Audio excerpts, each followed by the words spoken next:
tey ji indil nañ région de Tambacounda ñetti téeméer ak ñaar fukk ak juróom benn carte. Donc bi ñu commencé xayma depuis 2015 ba tey jii nii ñi ngi indi la gum région de Tamba juróom benn téeméer ak juróom-ñett fukk ak juróom-ñett fukk ak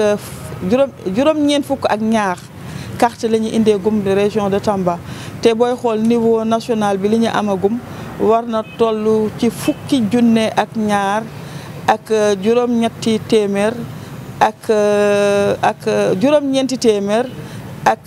defe naa juróom-ñeenti téeméer ak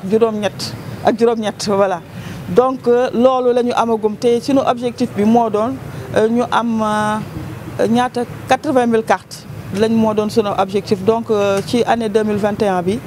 dañuy poursuivre édition carte égalité de chance yooyu moo tax sax bi ñuy ñëw ñu indiwaale li nga xam ne moom mooy outil de gestion yi parce que carte bi booy xool dafa am benn processus bu nga xam ne moom lay suivre ba ñu koy tirer pour borom jotaat si. Donc yooyu yëpp indaale nañ ko chef de service régional bi voilà au besoin mun na waxtaan ak yéen si par rapport ak carte yi ak les commissions nan lañ koy tegee en place ak nan la ñuy travailler ak yooyu. Mais daal li ñu xam mooy ñun loolu la ñu indi mais également indi nañ dispositif de produit yoo xam ne ay produits d'hygiène la dispositif vraiment de sécurité et d'hygiène parce que ku wax mbas aussi ku wax protection. Donc protection dafay supposer aussi ñi ngay dem di sensibiliser pour que ñu engagé wu muy communauté il faudrait que nga am loo leen mën a jàppale comme ça ñu mën a protéger seen bopp. ñun nag li ñu indi bariwul nag mais quand même indi nañ li nga xam ne pour le moment loolu la ñu mën a gum ultérieurement au besoin dinañ leen mën a apporter aussi yeneen contribution si ça dépend aussi ci domaine yi ñu ko laajee li nga xam ne peut-être waxuma ko woon en français muy kit alimentaire yi. Parce que avant dafa amoon confinement cette fois-ci amul confinement mais li am mooy personnes yi nga xam ne dañ leen hospitaliser à domicile wala ñi nga xam ne dañu nekk ci CTE yi bu fekkee ne ñooñu ay chefs de ménage lañ ñun ñooñu la ñu jox cette fois-ci suñu kit exclusivement parce que avant dañ daan calculer nombre de personnes yi juste ñu joxe mais cette fois-ci pour rationaliser vraiment nos ressources on a visé dañu viser directement personnes yi nga xam ne tëdd nañ feebar te daan dimbale seen i kër yoroon njël li léegi mënatuñu ko période bi ñuy alité wu du leen permettre mun ñu mën a jóg uti dara donc ñooñu dinañ leen soutenir ki nga xam ne nag tëdd na feebar na malgré ça activité am peut-être am na ñeneen ñu ko soutenir pour mu continuer activité am donc soxlawul ndimbal kooku cette fois-ci duñ ko jox ndimbal mais ndimbal bi daal ci ñi ko soxla lañ ko gën a yóbbu loolu mooy li nga xam ne mooy li ci bees lu nga xam ne peut-être waxuma ko woon mais à part ça également dama ne dañuy rencontrer dispositif d'engagement communautaire et de prise en charge psychosociale mooy ñi nga xam ne dañ leen tegoon ci région yi pour que ñu waxtaan ak ñi nga xam ne dañu feebar parce que nit su feebaree déjà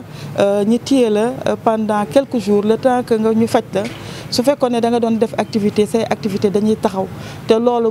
bu fekkee ne sa capacité pour réponse bëriwul daf lay indil ay stress donc stress yooyu ñun ci la ñuy waxtaan ak ñoom pour delloo si leen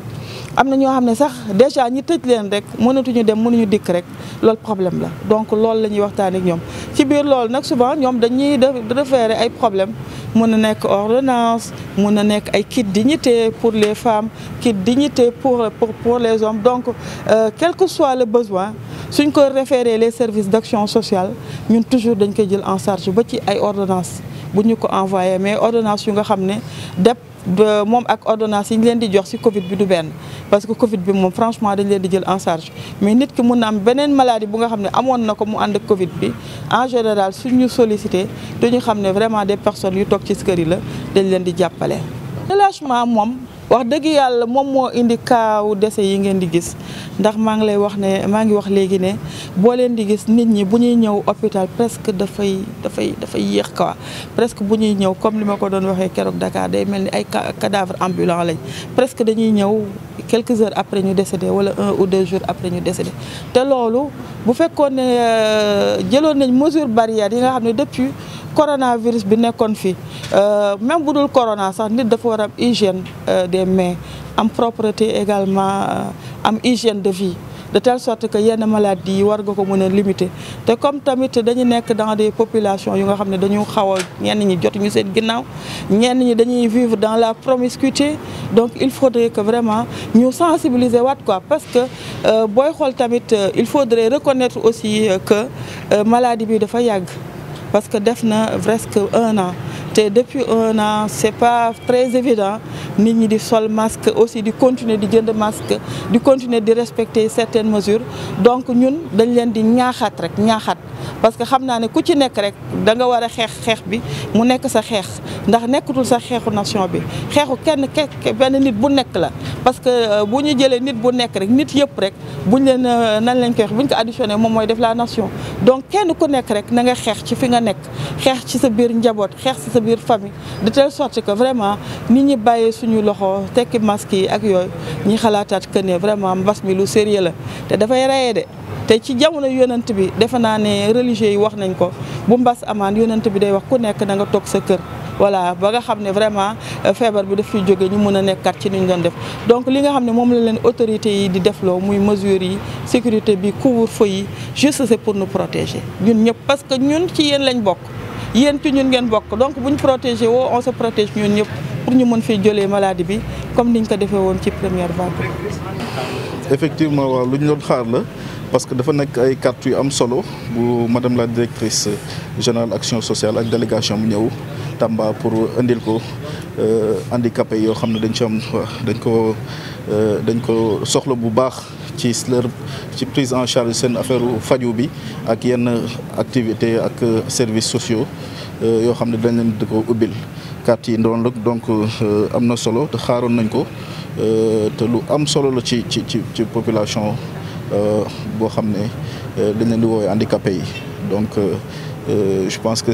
am na yeneen yu war a ñëwaat donc dans ce sens donc toujours cette politique de l'État à les accompagner au mieux pour la sauvegarde seen dignité boobu. waaw joxe du moom day gaaw comme ni ñu ko doon defee rek ak le chef service régional action sociale xam naa par département lañ am na ay sax ay nouveautés dans la confection donc yi dem ci département yëpp dañ ci dem le plus rapidement possible pour que ñi ko yellool jot ko.